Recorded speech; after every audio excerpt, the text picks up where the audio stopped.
여러분, 우리가 교회를 다니고 신앙생활을 하는 것에 있어서 가장 기본이자 중요한 것이 무엇이라 그랬죠?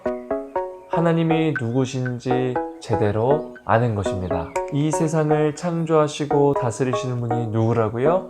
하나님이시다. 그것이 바로 창세기의 주제입니다.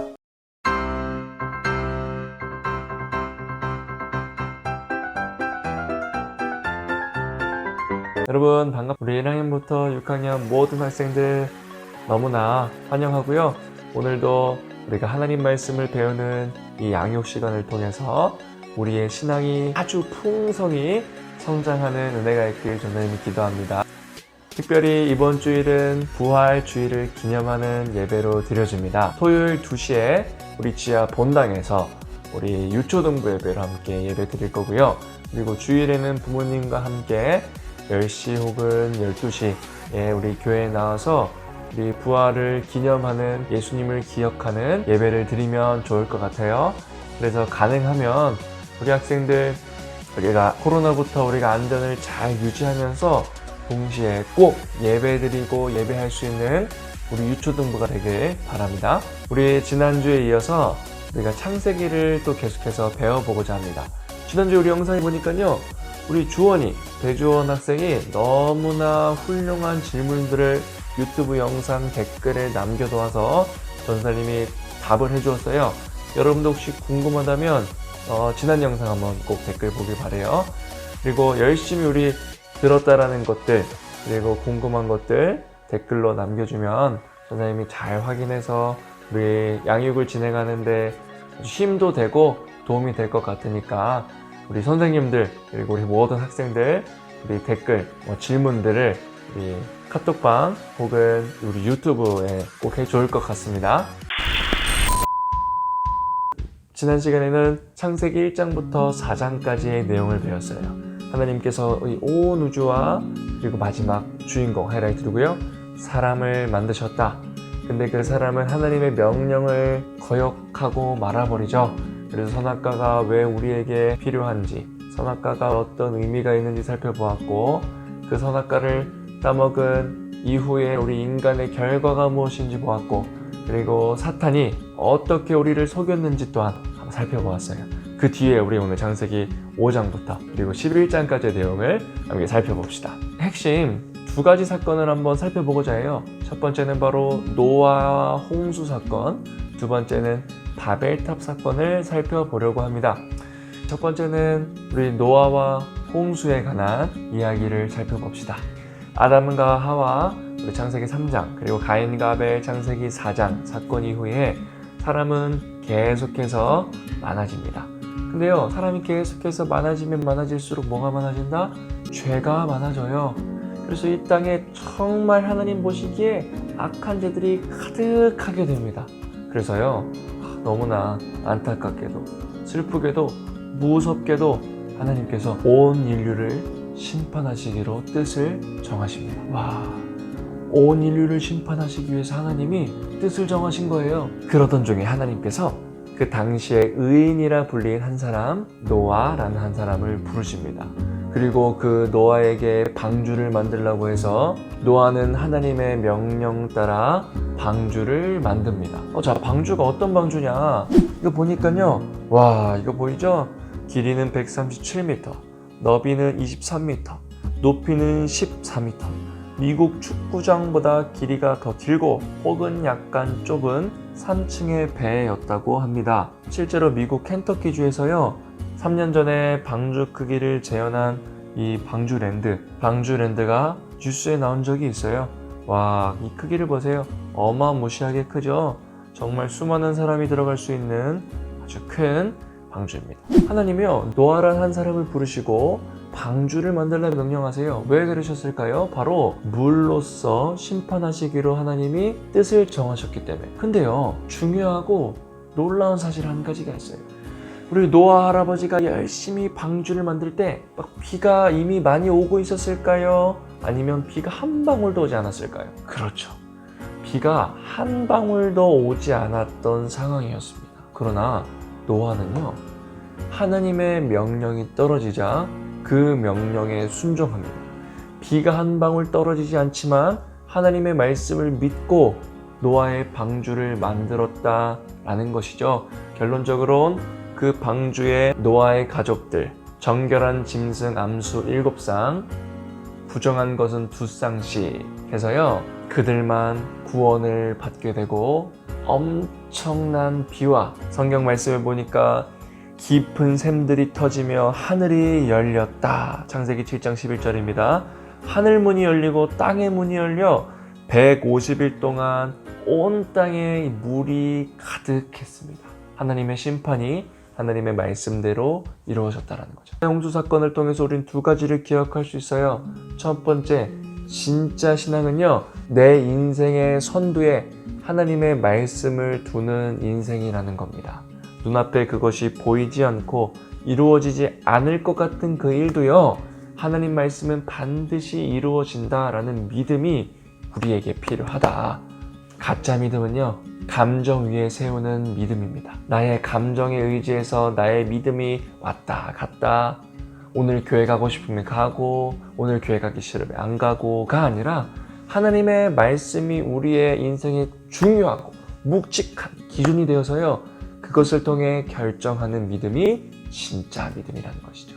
두 번째로는요, 여러분, 방주, 그 방주를 통해서 모든 심판이 있었지만 노아와 그의 가족만이 구원을 받았다. 뭐 떠오르는 것이 없나요? 창세기의 주제, 성경의 주제는 누구라고요? 그렇죠, 바로 예수 그리스도라는 겁니다. 노아는 방주를 통해서 구원이 이루어진 것처럼 오늘날 우리도요, 이 땅에 예수님께서 다시 오실 그날 역사의 마침표는 찍어지고 이 역사는 끝이 날 거예요. 여러분들이 믿든 믿지 않든, 세상 사람들이 믿든 믿지 않든 하나님의 말씀 따라 하나님 말씀대로요, 이 세상의 역사는 예수 그리스도가 다시 오심으로 끝이 날 겁니다. 그때 노아는 방주를 통해 구원을 얻은 것처럼 우리는 예수 그리스도를 통해 구원을 얻을 수 있다는 사실, 여러분 꼭 기억하고 가슴속에 새기길 바랍니다. 자, 그리고 또 시간이 지납니다. 노아의 방주 사건이 끝나고 하나님께서는 무지개, 예쁜 무지개를 통해서 다시는 물로서 심판하지 않을 것을 노아와 그의 가족들에게 약속을 해주시죠. 그리고 두 번째는 바로 바벨탑 사건인데요.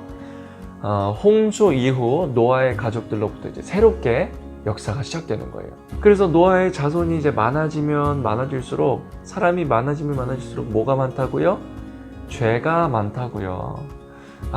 안타깝게도 또 죄가 이 땅에 가득하게 쌓입니다. 그것 중에 하나가 바로 이 바벨탑 사건이에요. 여러분, 바벨탑에 대해서 들어본 적 있죠? 바벨탑이 뭐예요? 당시 그때 높은 탑을 쌓아서 우리가 이 땅으로부터 흩어짐을 면하자라고 그들 스스로 하나님을 거스르고 이기고자 지은 것이 바로 바벨탑 사건이에요. 말씀을 보면 창세기 11장 4절 말씀이에요. 또 말하되, 자, 성읍과 탑을 건설하여 그 탑 꼭대기를 하늘에 닿게 하여 우리 이름을 내고 온 지면에 흩어짐을 면하자 하였더니. 이게 무슨 말이죠? 그럼 생각을 한번 해보세요. 노아의 홍수 사건은 엄청난 사건이었어요. 그러니까 노아의 후손들이 자기 자녀를 낳을 때마다 무슨 얘기를 해줬을까요? 자기 자녀들한테 노아의 홍수 사건, 하나님의 홍수 심판 사건이 있었다, 이런 얘기를 계속 듣고 자랐겠죠. 엄청난 무서운 심판이 있었다라는 것을 그들은 어렸을 때부터 계속해서 듣고 자랐을 거예요. 그러니까 그 시간이 지날수록 후손들이 사람이 엄청나게 많아졌는데, 그 많은 사람들 안속에는 하나님의 심판이 있을 수 있다는 걸 알고 있었다는 거예요.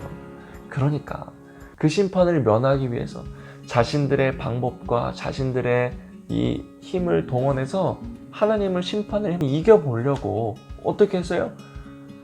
물이 가득 쌓여서 다 잠겨버렸으니까 어떻게 하면 이길 수 있을까요? 그쵸? 높은 탑을 쌓아서 우리가 흩어짐도 면하고 정말 그 무서운 하나님의 심판을 한번 이겨보자 라고 자기들 나름의 방법을 취한 것입니다.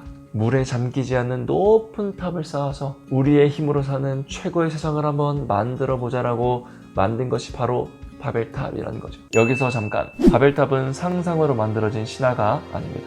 실제로 메소포타미아 지역에 지구라트라는 건축물이 존재했습니다. 바벨탑도 그 지구라트 중에 하나일 확률이 높습니다. 현재 이 유적이 확인된 것만 해도 30곳 이상이라고 해요.